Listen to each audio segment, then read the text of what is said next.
She turned 65 on a Thursday in March. She had been planning for this birthday for years. She knew her OAS was starting.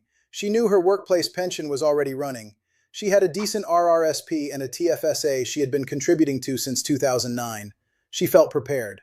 What she did not know was that 6 separate things were changing in her financial life all at once, that they were all interconnected, and that the decisions she made in the first few months after turning 65 would affect her income, her tax bill, and her government benefits for the rest of her life.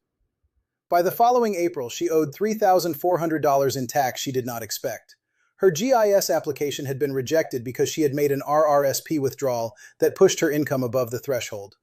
Her pension income splitting had never been set up, costing her household over $2,800 in avoidable tax. And her CPP, which she had started at 65 without thinking, was now locked in at a rate that would cost her significantly if she lived past 82. She had done nothing wrong. She had simply not been told what turning 65 in Canada actually means for your tax picture. I spent 28 years inside the Canada Revenue Agency. For most of that time, I worked in the Compliance and Benefits Division, reviewing files for Canadians at exactly this age. I have sat across from people who were careful, responsible, and completely blindsided by what 65 brought with it. The year you turn 65 is the most consequential year in your entire retirement tax life. 6 things change at once. None of them announce themselves. None of them come with a warning letter. So let me walk you through all 6, what each one means, and exactly what you need to do the moment you turn 65. Let's start with the one most people think they understand but almost always get wrong: old age security. OAS does not start automatically. You must apply. The government sends an invitation letter roughly 4 months before your 65th birthday. That letter contains a code. If you do not act on it, your OAS defers. That deferral can be intentional and smart. For every month past 65 that you delay OAS, your payment increases by 0.6% permanently. Delay a full 5 years until age 70, and your OAS is 36% higher for life. If you are still working at 65 and your income is already pushing toward the OAS clawback threshold of $90,997, adding $8,560 per year in OAS on top means paying tax on most of it. Every dollar of OAS above your personal allowance is taxed at your marginal rate. For someone earning $75,000 from employment and a workplace pension, adding OAS pushes them further into the second federal bracket. Deferring until you stop working means that same OAS is taxed at a much lower rate. But most people fill in the claim form on autopilot the moment the letter arrives. They assume starting OAS immediately is always the right choice. It is not always wrong.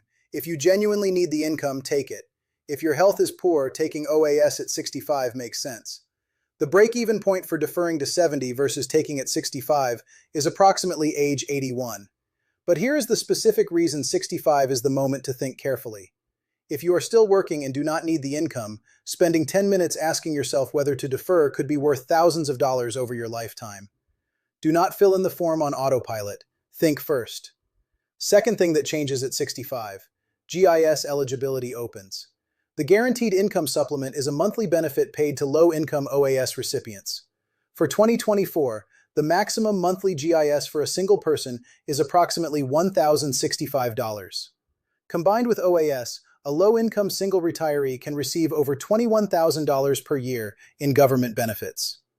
But GIS is income tested. It reduces by 50 cents for every dollar of income above a threshold and disappears entirely once your annual income outside OAS exceeds roughly $21,768 for a single person. Most middle-income Canadians assume they do not qualify for GIS. Many of them are wrong.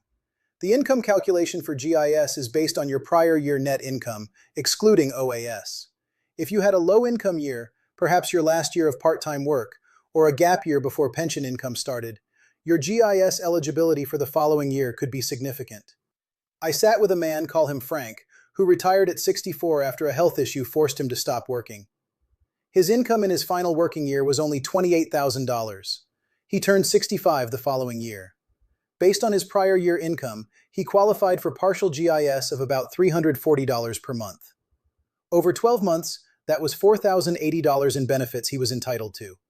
He never applied because he assumed he did not qualify. The threshold that matters for GIS is your prior year income, not your current year income. Check your notice of assessment from the prior year. Look at line 23,600.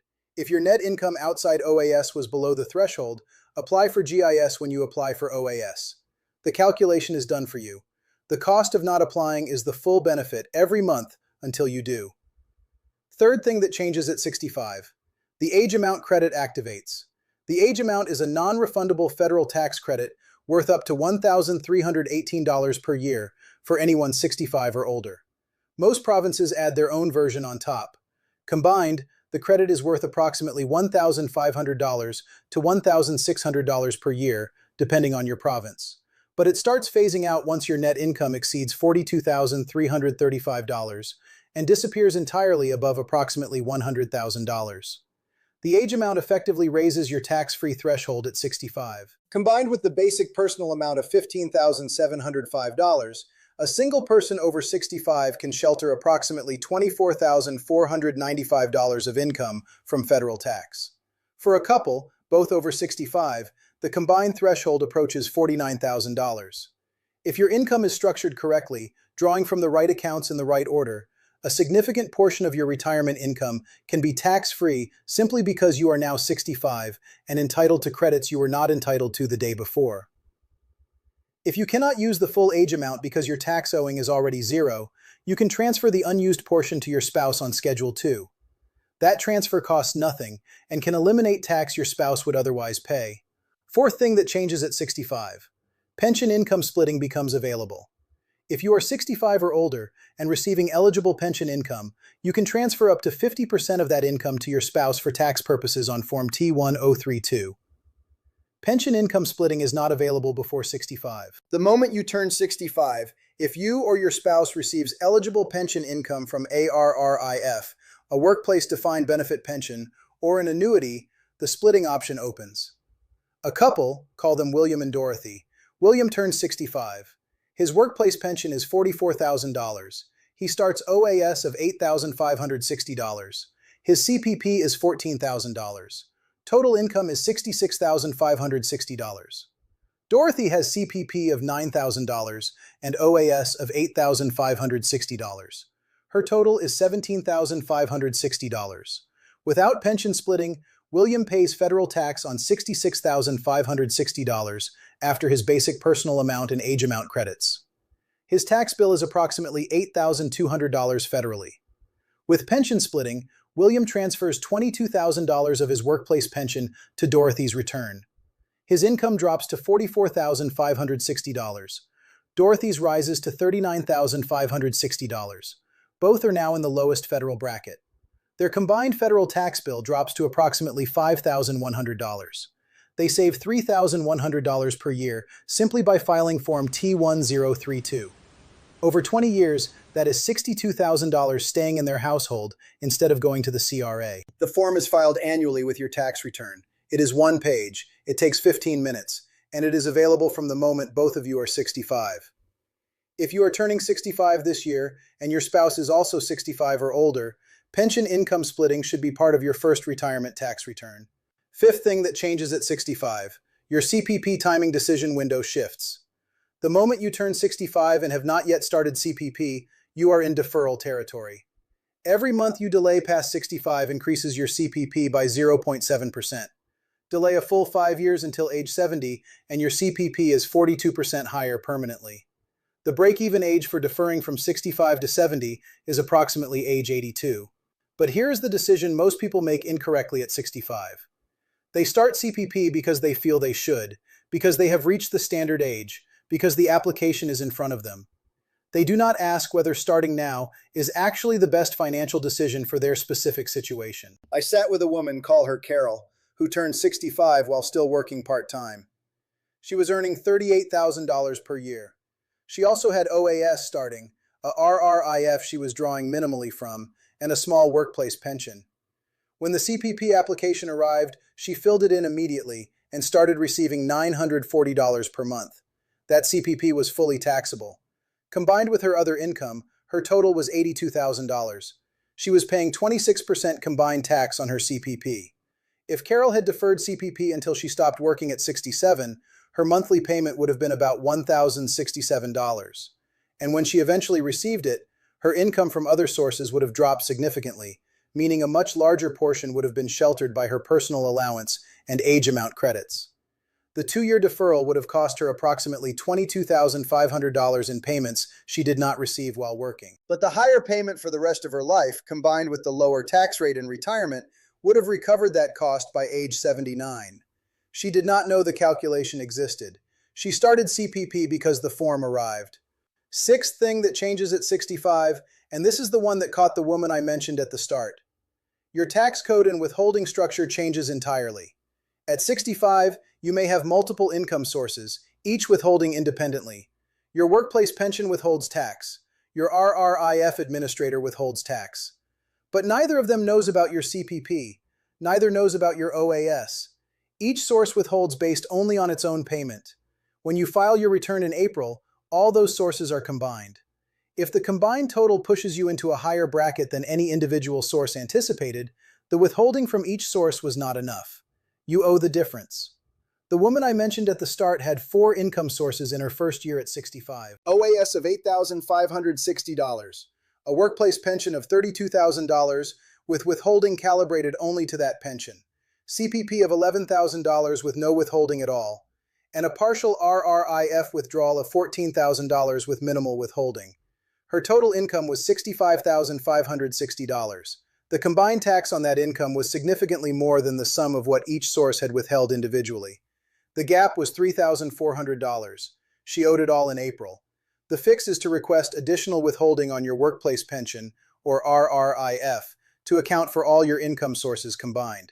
Contact your pension administrator and ask them to withhold an additional amount each month, or set up quarterly tax installment payments directly with the CRA. If your total projected income exceeds $3,000 in tax owing after withholding, the CRA requires quarterly installments. Missing those installments triggers interest charges at the prescribed rate, currently around 9%.